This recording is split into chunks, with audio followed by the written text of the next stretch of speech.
Tonight on ABC News Live Prime, the vote that could release the Jeffrey Epstein files to Americans.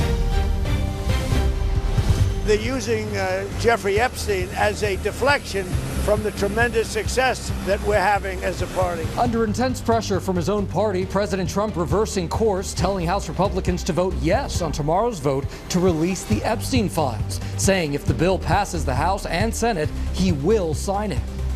I'm Mary Bruce at the White House with the details on this very public feud erupting over this vote with one of the president's most vocal supporters. The largest, most advanced aircraft carrier in the world arrives in the Caribbean as the U.S. ramps up pressure on Venezuela, and the Pentagon reports a new strike on an alleged drug boat. President Trump says he is not ruling out putting U.S. troops on the ground.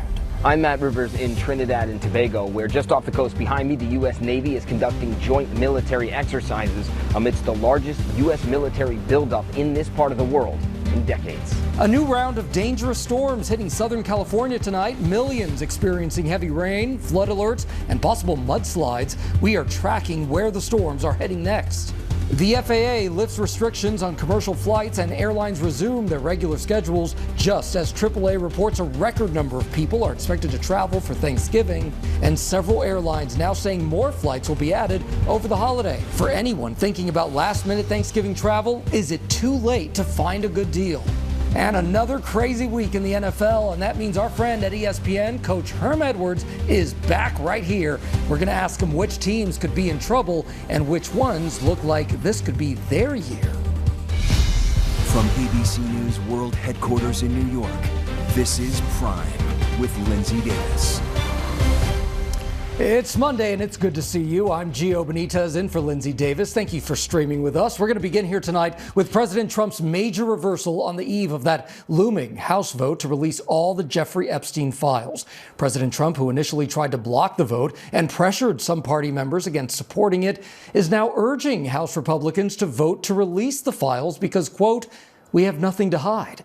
The House obtained thousands of documents from the Epstein estate last week, including emails containing multiple references to Donald Trump. And late today, this powerful display, Jeffrey Epstein survivors issuing direct appeals to Congress to release the documents. Even if the bill passes the House and then the Senate, there is still no guarantee that the Epstein files will ever see the light of day. We're going to talk here with the Democratic co-sponsor of this legislation, Representative Khanna, coming up. But first, Mary Bruce leads us off from the White House. Tonight, under intense pressure from his own party, President Trump suddenly reversing course, telling House Republicans to vote yes on a measure to release the FBI's files on sex offender Jeffrey Epstein, and saying if the Epstein bill passes the House and Senate, he will sign it. Sure, I would. Let the Senate look at it. Let anybody look at it. But don't talk about it too much because, honestly, I don't want to take it away from us. For months, Trump fought to prevent this, even though he promised during the campaign to release the files. First, his close ally, Speaker Mike Johnson, kept the House out of session for 54 days, effectively stalling the vote. He has nothing, he's never had anything to hide. The White House then tried to pressure Republican Congresswoman Lauren Boebert to block the vote from happening, even summoning her to the Situation Room to meet with Attorney General Pam Bondi and FBI Director Kash Patel. But Boebert didn't back down. It came as the House Oversight Committee released a trove of documents from Epstein's estate, Trump's name mentioned again and again. In one 2017 email, Epstein writing, "I have met some very bad people, none as bad as Trump, not one decent cell in his body. So yes, dangerous." In a 2018 text to an unidentified person, Epstein claiming, "I am the one able to take him down." By the weekend, dozens of House Republicans were preparing to defy the president and vote to release the files, including his close ally, Congresswoman Marjorie Taylor Greene. I have no idea what's in the files. I can't even guess, but that is the questions everyone is asking, is why fight this so hard? The president furious, but facing a likely loss, Trump changed course, telling House Republicans to vote yes, saying, quote, the House Oversight Committee can have whatever they are legally entitled to. Watching this all play out, Epstein's victims. I suffered so much pain. So much pain. So much pain. 11 women in a new PSA pleading for the files to come out. I was 14 years old. I was 16 years old. This is me. Tonight, I spoke with one of those women, Annie Farmer. Do you think these files will ever see the light of day? I wouldn't be here if I didn't believe that was possible. I do believe it's possible, and I do think that people will demand that it happens. And if you could say one thing to the president, send him one message, what would it be? Keep your word, please, and release these files. And Mary Bruce joins us now from Washington. And Mary, the president says that he's going to sign this bill once it reaches his desk. But is it true that he doesn't need to wait? Yeah, Gio, it's important to keep in mind that the president doesn't have to wait for Congress to make the Epstein files public. He could simply order the Justice Department to make them public right now, tonight. But so far, he has not done that. Gio. All right, Mary Bruce at the White House. Mary, thank you. And we're going to hear from the co-sponsor of the Epstein bill, Representative Khanna, coming up in just a few minutes here. Meanwhile, tonight, the U.S. is ramping up pressure on Venezuela, the Pentagon reporting new strikes on an alleged drug boat. And with the USS Ford aircraft carrier in the Caribbean, the Navy is now conducting joint military exercises with Trinidad and Tobago. Here's Matt Rivers now in Trinidad and Tobago. Matt. Gio, there's no question that things are very tense in this part of the world right now, as some 15,000 U.S. military members are now in this region, some of whom are participating in these joint military exercises taking place right now just off that coast behind me. Tonight, President Trump now saying he is not ruling out putting U.S. boots on the ground in Venezuela. As the largest, most advanced aircraft carrier in the world, the USS Gerald Ford arrives in the Caribbean. I don't rule out anything. We just have to take care of Venezuela. At least 15,000 U.S. forces now deployed in the Caribbean. And here in Trinidad, we're just 15 miles from Venezuela. And right off the coast there behind me, U.S. forces are conducting joint training exercises, part of the largest U.S. military buildup in this region in decades. The U.S. saying it will designate the Cartel de los Soles, a drug trafficking group it says is run by the illegitimate regime of Venezuelan President Nicolas Maduro, a foreign terrorist organization, an accusation Maduro denies. President Trump saying that designation could allow the U.S. to target Maduro directly. Trump also leaving open the idea of talks with Maduro, but making it clear that does not mean using the U.S. military is off the table. We may be having some discussions with Maduro, and we'll see how that turns out. Venezuela today insisting it is always open to dialogue, as Maduro ordered a massive military call-up of his own, some 200,000 troops, while publicly calling for peace. Peace, peace, peace. Hacer todo por la paz. And Matt Rivers joins us now from Trinidad and Tobago. And Matt, what is the administration saying about possible strikes in Venezuela and beyond? Well, that's the big question that remains right now. We don't exactly know what the administration is planning on doing, Gio, but we know all options, according to President Trump, remain on the table. Not just with Venezuela, though, as those military exercises play out just off the coast there behind me, but also with Mexico. Tonight, the president also not ruling out strikes against that country, saying, I'm okay with it, whatever it takes to stop drugs. Gio. All right, Matt Rivers off the coast of Venezuela. Matt, thank you.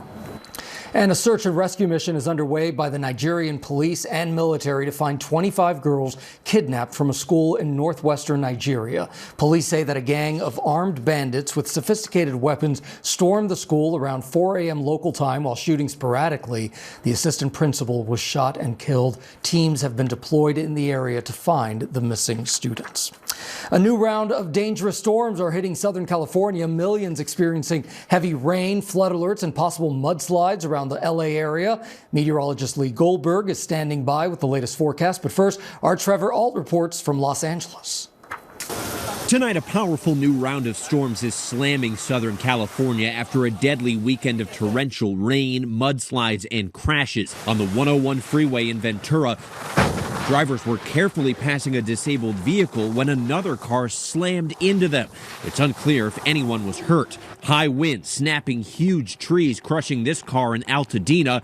This gas station canopy collapsing in San Diego. And in Orange County, firefighters had to rappel down to save this man who told them he'd been swept nearly a mile downstream. Outside Palm Springs, heavy rain turned the desert to mud. More than 24 people had to be rescued from their cars. In the Central Valley, first responders in Fresno rescuing a man who slid off the road down a 100-foot embankment. And along the Central Coast, authorities in Monterey County found the body of a 7-year-old girl Sunday. She was swept away by a massive wave on Friday, and her father died trying to save her. And Gio, some parts of Southern California could get another 2 inches of rain just today, threatening more mudslides, flash floods, and dangerous driving conditions. Gio? Okay, Trevor Ault, thank you so much. Let's go now to Lee Goldberg with the forecast. Lee. All right, Gio, one more round of heavy rain moving through Southern California tonight. Now, thankfully, this is more of a quick hitter, but the problem is we've already had so much rain from the weekend, so it won't take much to have a resurgence of some flash flooding in the area. There's continued snow in part of the Sierra as well. We go into tomorrow, and the system is moving inland, so it's more of a showery day across Southern California, and then you have heavier rains across the southwest. In fact, you see some flood watches out for parts of Arizona and into southern Nevada, and that includes Las Vegas, which could see an inch or two of rainfall causing some flooding. Once we get into midweek, there's a break on Wednesday, but there's another storm on Thursday and Friday. So all told, you're talking about 1 to 4 inches Southern California, into parts of Arizona, even a few inches in the mountains north of LA, and of course 1 to 2 feet in the Sierra. In the east, it's been whipping wind, cold all weekend. Wake up wind chills will be in the 20s across the northeast, but the wind is backing off over the next couple of days. Gio? Okay, a lot of weather to watch from coast to coast. Lee Goldberg, thank you so much.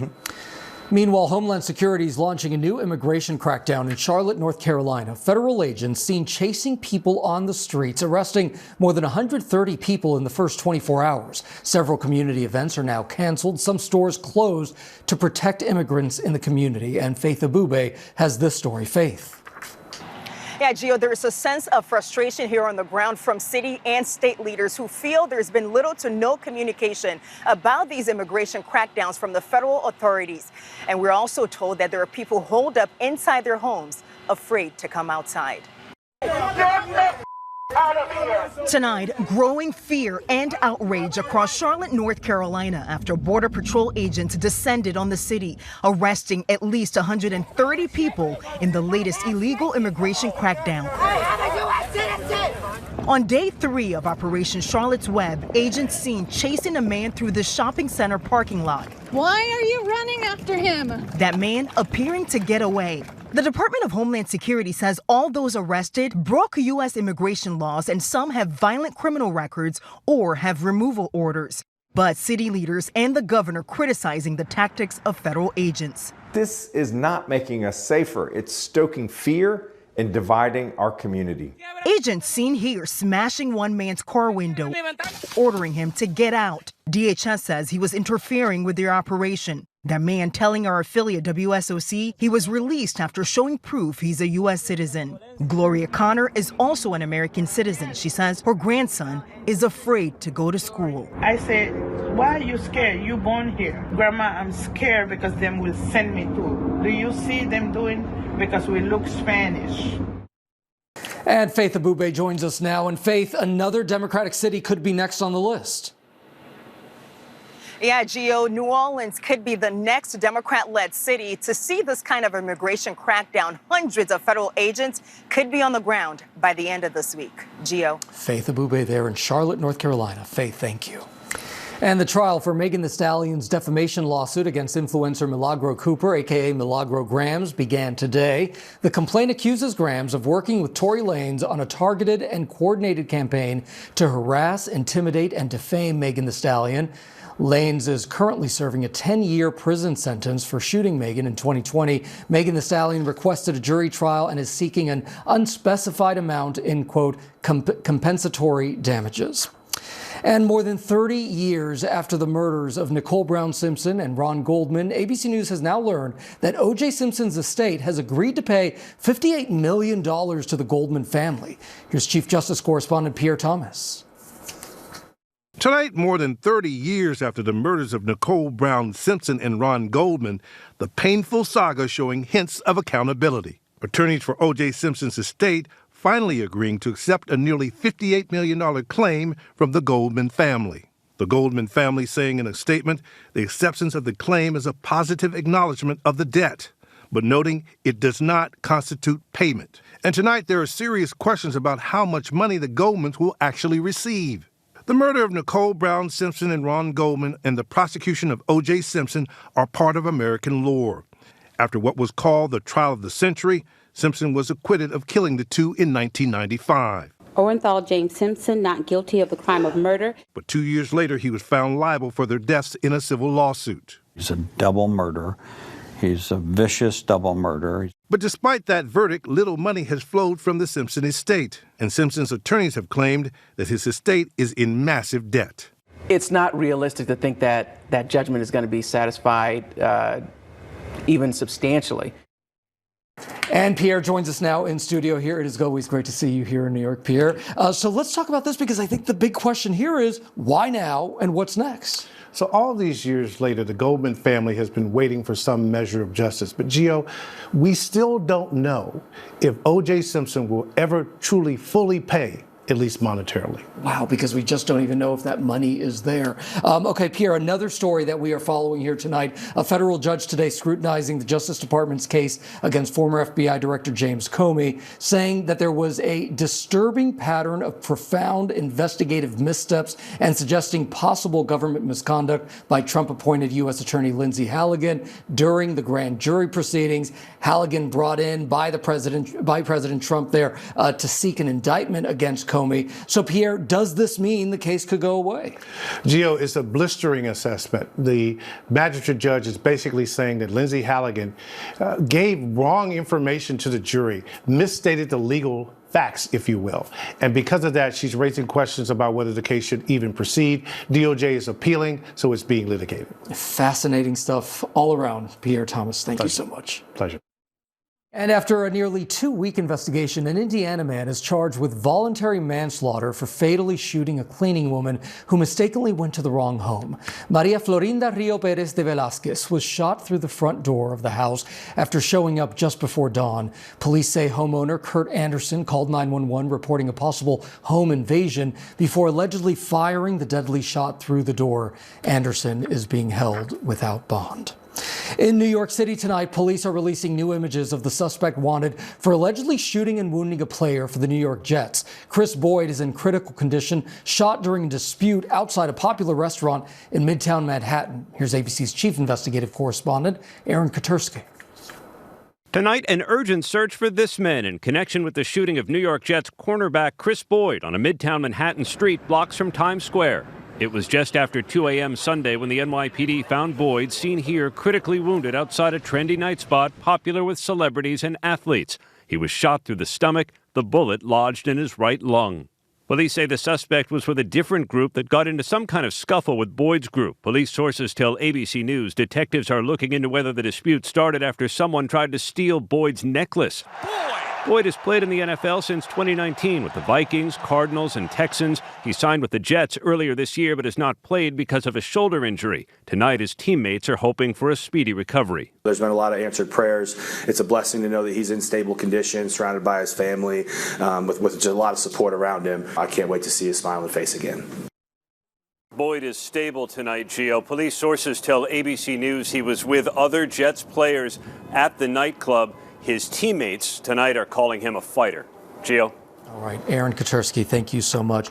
We are going to turn now to the debate in Washington over the release of the Jeffrey Epstein files. We were talking about that earlier in the show. From the beginning, Republican Thomas Massie and Democrat Khanna have been pushing for transparency. The House is scheduled to vote tomorrow on their bill, the Epstein Files Transparency Act, and we are grateful right now to be joined by Khanna. We appreciate having you here, sir. Let's start with the big question. How many yes votes do you think your legislation will get tomorrow? We may get to a unanimous vote. Look, this is the most horrific, disgusting scandal in American history. You had Epstein with basically a rape island, 1,000+ victims, and rich and powerful men who raped underage girls or covered it up and haven't had accountability. I am so grateful for the survivors. They're going to be in front of the Capitol tomorrow. And after they speak, especially given President Trump has said to vote for the Epstein Transparency Act, I expect a very strong vote. Well, Congressman, you mentioned the survivors there. You've actually gotten to know a lot of these Epstein survivors. How are they feeling tonight ahead of this vote? Well, they're feeling some sense of relief that the American people are finally hearing what they've been through. This is an ordeal that has gone on over a decade. Their voices have been discarded. And it's not about a particular administration. It's president after president, Congress after Congress. What they want is closure. They want this bill to pass the House. The bill should pass without amendment in the Senate. The president has said he would sign the bill in the House, and then the files should be released. And these rich and powerful men who abused them or covered up should not have buildings named after them. They should not have scholarships named after them. They should not be teaching at fancy universities or being on boards of corporations. It is really horrific, and it's going to shock the conscience of this country, really, what took place. Congressman, earlier in the show, we were saying that Trump originally was telling Republicans to vote against this. Now he says he has nothing to hide. Why do you think President Trump changed his mind and threw his support behind this at the 11th hour here? Well, what's important is he's now doing, hopefully, the right thing. But he saw the math. I mean, Thomas Massie and I have been at this 5 months, and I think what surprised Washington and beat the establishment is we built an unusual coalition. We built a coalition of progressives and MAGA supporters, people like Marjorie Taylor Greene, Nancy Mace, Lauren Boebert, combined with strong progressives like Greg Casar, Delia Ramirez. We built a kind of coalition that said it's time to get rid of the Epstein class, and we stand with forgotten Americans. The lesson is that that kind of coalition against elite impunity for ordinary Americans can actually move and unite this country. All right, Congressman, on another political point here, you've made it no secret that you are not a fan of Minority Leader Chuck Schumer's leadership. You've faced criticism in your own party for throwing out replacements. Senator Kaine said that he doesn't tell the House who they should pick as a leader. Do you think this inter-party bickering, I guess you could call it, is good for your party? I do. I think we haven't had enough competition of ideas. I think we've had an establishment that for too long has tried to control who should lead or who should run. I love the idea that our politics is getting shaken up. I love the idea that we're having new voices emerge on both sides. I'd like to see someone like Lisa Blunt Rochester, a new senator. Maybe she should be a minority leader. Let's shake it up. But here's what I know. People who've been in elective office for more than 20 years, they can stay in elective office, but they shouldn't be the future face of this party. It's time for young leaders, bold leaders, new leaders to take us to the future. What about Hakeem Jeffries? Do you have confidence in his leadership? I do. He's young, he's bold. He fought to keep health care. He kept the caucus unified. He's doing a strong job. But what I want is to see more new dynamic leaders emerge. U.S. Representative Ro Khanna, thank you so much for joining us again on the eve of this big vote tomorrow. Thank you for joining us here. Thank you. Appreciate it. All right. And coming up here, the FAA lifts restrictions on commercial flights and airlines resume their regular schedules just as AAA reports a record number of people are expected to travel for the Thanksgiving holiday. For anyone thinking about last-minute Thanksgiving travel, is it too late to find a good deal? The Travel Mom joins us here. And later, a shocking upset at Bagel Fest here in New York. We're going to have the details. Plus, Stevie Van Zandt, legendary rocker and star of The Sopranos. Well, now he's taken on a new role working with a whole new generation. We'll be right back. You're watching Prime on ABC News Live.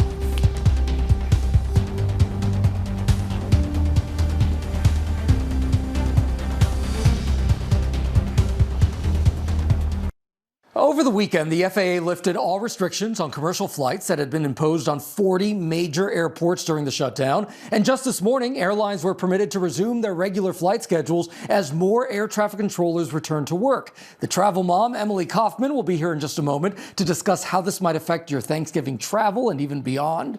But first, here's tonight's By the Numbers. Nearly a quarter of us will travel over the Thanksgiving period from Tuesday the 25th through Monday, December 1st, according to AAA's latest prediction.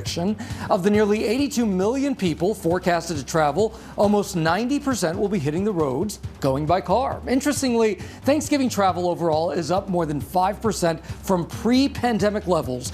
Now, the reasons aren't clear. It could just be that people are still making up for family time that was lost during the pandemic. And some good news for those of us renting cars. Domestic car rentals are 15% cheaper this Thanksgiving compared to last year. That's also according to AAA booking data. At about $3.06 a gallon, the price of gas this year is right around what it's been for the last 3 years during Thanksgiving. For all the headaches with recent flight reductions, AAA data shows that the average round-trip domestic flight will be about $700 during the Thanksgiving period. That's about the same as last year. Now, the cheapest day to fly, as always, is Thanksgiving Day, but you'd better cross your fingers and hope for some good weather. Now, the discourse around travel has been stressful and confusing, especially as we barrel towards the holidays. And to help us cut through the noise is travel expert Emily Kaufman, our friend, aka the Travel Mom, the ultimate traveler. Thanks so much for being here, Emily. So for anyone thinking about last-minute Thanksgiving travel, is it too late to find a good deal for Thanksgiving week? Well, I don't want to be pessimistic, but the answer is probably it is too late to find something if you're going to travel on those peak days, Wednesday and Sunday. Those are two of the busiest travel days of the entire year. So you might consider traveling Monday through Friday, or as you mentioned, traveling on the Thanksgiving holiday itself. Another option you might consider is looking into alternate airports in your area. For example, I live in Los Angeles. In addition to LAX, we've got Ontario, Burbank, and Orange County. So it's important to explore those things, do your research, and hopefully you can still find something. Absolutely. And we know Black Friday, Cyber Monday, Travel Tuesday, all the different days with the sales, they're almost here. It's not only about the electronics and the toys and that sort of thing. There are a lot of deals that you can get on travel. There are so many deals that you can get on travel. Travel Tuesday started in 2017, and it was the travel industry's answer to Black Friday because they were doing so many big ticket items.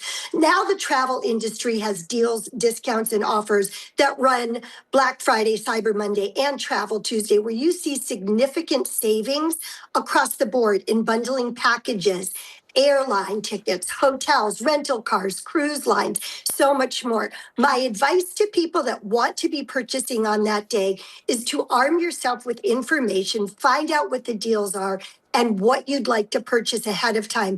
Because these are a finite number of deals that are being offered, once they're gone, they're gone. Once they're gone, they're gone. That is something to remember. You have been traveling a lot over the past few weeks, and in the midst of that, we've had all of this travel chaos, canceled flights, long TSA lines. Now that those flight restrictions have been rolled back, what can travelers expect? How can you make sure that you are prepared for just about anything? Okay, Gio, you know me, and you know I'm intimidated by technology. Yeah. And I was dragged kicking and screaming into making technology my travel companion. So you've got to get the apps for the airlines, your hotel, your rental cars, because they will keep you updated with what's happening with your flight. And this is my advice to you. Should you encounter a snafu, don't get in line behind everybody else at customer service. They're trying to rebook exactly the same route that you're doing. Use that app or call the 1-800 number to see what you can do to resolve that problem. A lot of travelers are always thinking about the refunds and all of those things. And we now know that the Department of Transportation withdrew a rule proposed under the Biden administration late last year that would have required airlines to provide cash compensation and cover expenses for passengers facing significant delays caused by the airlines. So without that potential protection, what should travelers know if they run into these long delays? Well, there are a couple of things I want people to remember. This is what travel insurance is for. Travel insurance protects us against trip interruptions, which includes flight delays and flight cancellations. Also, things like your lost or stolen luggage. Also, many of the credit cards that are travel-based have fine print about what they will cover on your travel purchase. So take a look at that. And remember, if it's not the airline's fault, the airline isn't responsible, and we're coming into some really bad weather season. So pay attention to all of that. That's where travel insurance wins. That's right, yeah, especially with the weather, because that changes everything. All right, so I know we haven't gotten to Thanksgiving yet, but looking ahead, when is the best time to book your travel for Christmas or even New Year's? I mean, a lot of people want to go on trips then. Immediately. You want to get in there and book that as soon as you possibly can. Also, keep in mind, traveling off-peak. Friday the 19th and Friday the 26th will be the busiest days during that season. If you can travel again Monday or even on Christmas Eve, Christmas Day, or New Year's Eve, that's where you're going to find the savings. And those Black Friday, Cyber Monday, and Travel Tuesday deals might come in really handy if you're thinking about getting away at that time. All right, well, you've got all the tips as always, and I know I'm going to keep following you on Instagram with more of your tips there at The Travel Mom. Emily Kaufman, The Travel Mom, thank you for joining us. Thanks, Gio. Thank you. And coming up here, unbelievable moments caught on camera as police officers rush to a burning car to pull the driver to safety. One of the surviving students of the mass shooting at Robb Elementary School, who bravely called 911 in the midst of that chaos, celebrates her quinceañera, and our John Quiñones takes us there. You're watching Prime on ABC News Live. See you in a second. And welcome back. Tonight, we are celebrating life for someone who has been through so much. Mia was a fourth grader in room 112 at Robb Elementary School in Uvalde when a gunman stormed in, killing 19 students and 2 teachers. And in the chaos, she picked up the phone and she called 911. Now this hero is turning 15 years old, and only our John Quiñones was there as Mia's family threw her a quinceañera celebration to remember.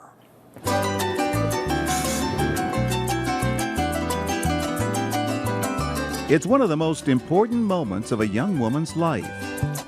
But this quinceañera marks more than a 15th birthday. It's a celebration of life for a young survivor who beat the odds.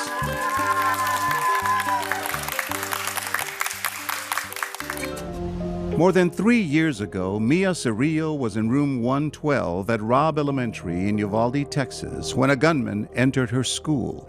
He killed 19 students and 2 teachers. In the chaos, Mia reached for a phone and heroically called 911 while the assailant was right next door. Can you send a police to my room now? What a heroic thing she did. What, on the phone with 911. Yes, I always tell her if it was me in that situation, I don't think I would react the same way. And I tell her, you know, what you did was amazing. How far has she come along? Actually, I'm very proud of her because from the beginning, not leaving the room, not leaving the house, me sleeping with her, like now she can come out. She's still working on going to the malls and stuff like that, but just being out here, you know, we told her, you know, quinceañeras are big deals. Yeah. Are you sure you want one? And she was like, yes. So I was really proud that she said yes. Quinceañeras are important milestones in Latino culture, a coming-of-age tradition that marks a young girl's transition to womanhood. How special is this day for your daughter?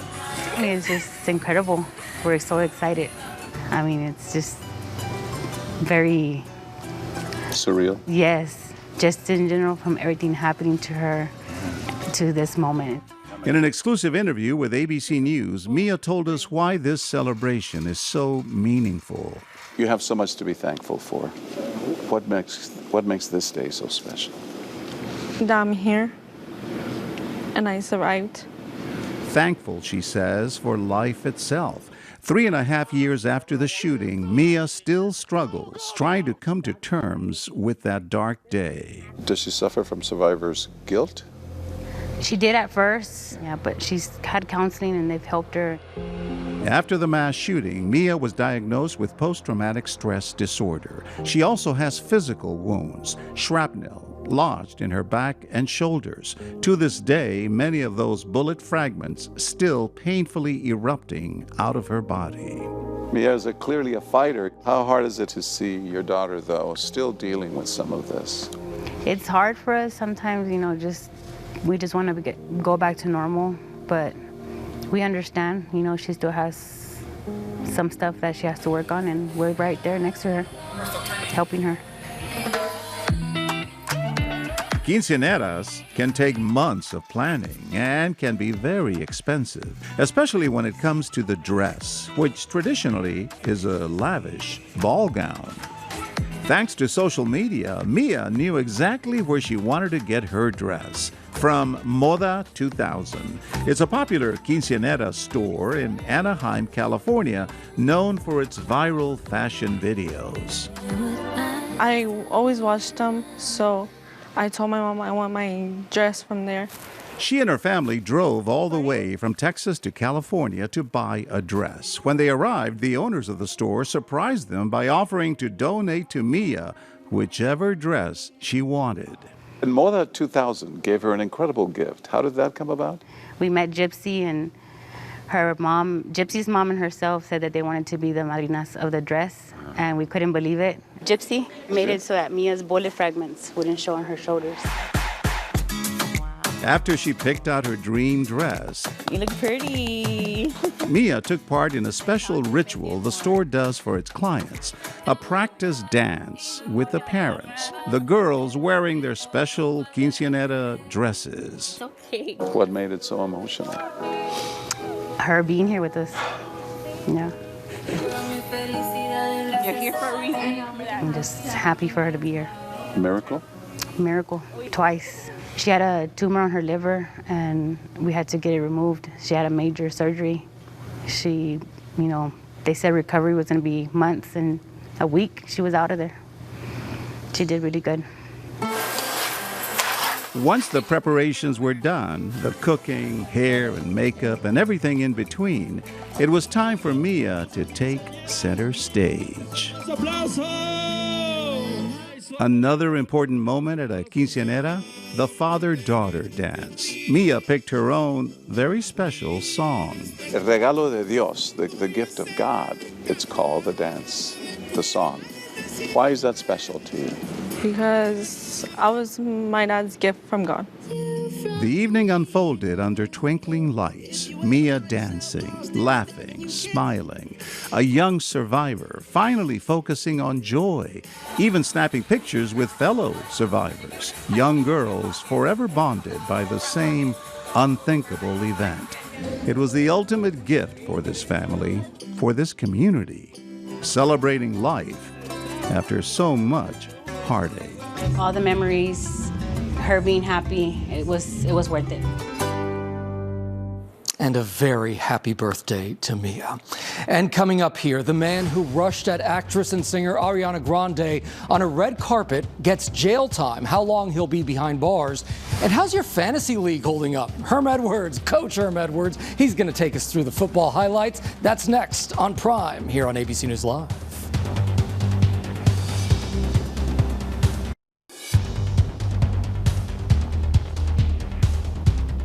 And welcome back to Prime here, a rock legend and TV icon with a passion for education, Stevie Van Zandt, best known as a crucial member, of course, of Bruce Springsteen's E Street Band. He's more than just a Renaissance man, though, and our Linsey Davis spent a morning with the guitarist as he participated in a lesson plan that he helped create and reflected on his storied career. Take a look.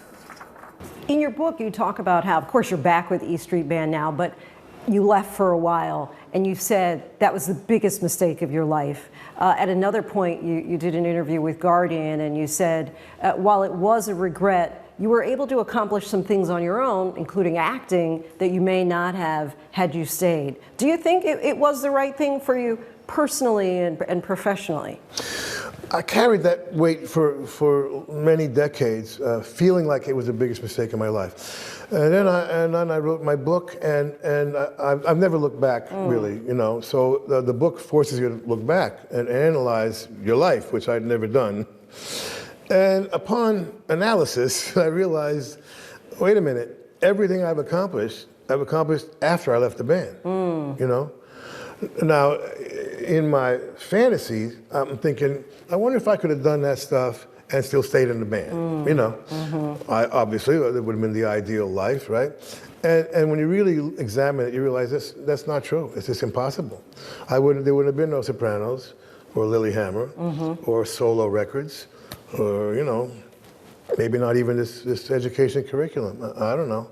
I don't know where I would have been exactly. but I would have continued producing Bruce Springsteen and maybe a few others, and who knows where it went from there. But most of what I've accomplished would not have happened. So I thought it was the biggest mistake in my life, but now looking back on it, obviously I think it was just destiny, speaking. This is what you're going to do now. And don't miss our latest All Access featuring the complete sit-down with Stevie Van Zandt right here on ABC News Live tonight at 8 p.m. Eastern. And the heart-stopping moments as a man is pulled from a burning car. The latest on the man who was rushed at Ariana Grande during a Wicked premiere. And you'll never guess which city just took the title of Best Bagels at a competition. These stories and more in tonight's Rundown.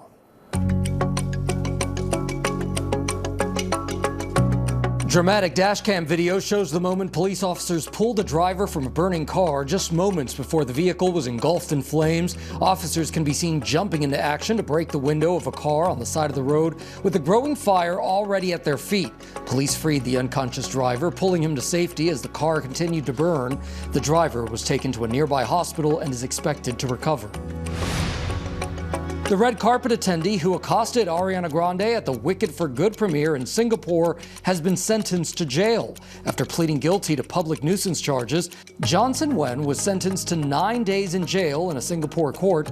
According to footage of the incident, as Grande walked down the yellow carpet greeting fans, the attendee appeared to jump over a barrier and run up to her before being taken away by security. An investigation is underway after 8 people, including children, were injured in an explosion at a California home. Investigators say at least 8 victims were inside the house during the explosion. The victims' conditions remain unknown, but the San Bernardino County Sheriff's Department said it appeared that none of the injuries were life-threatening.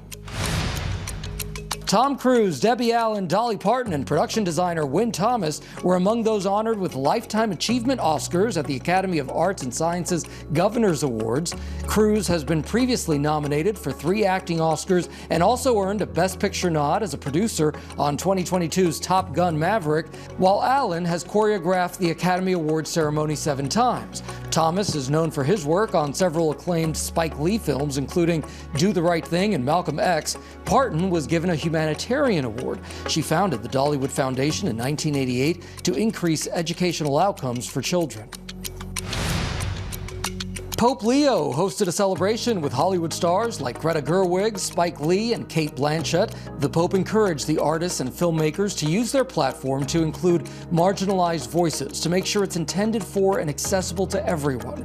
During the event, Spike Lee gifted a custom New York Knicks jersey with the number 14, as he's the 14th Pope Leo.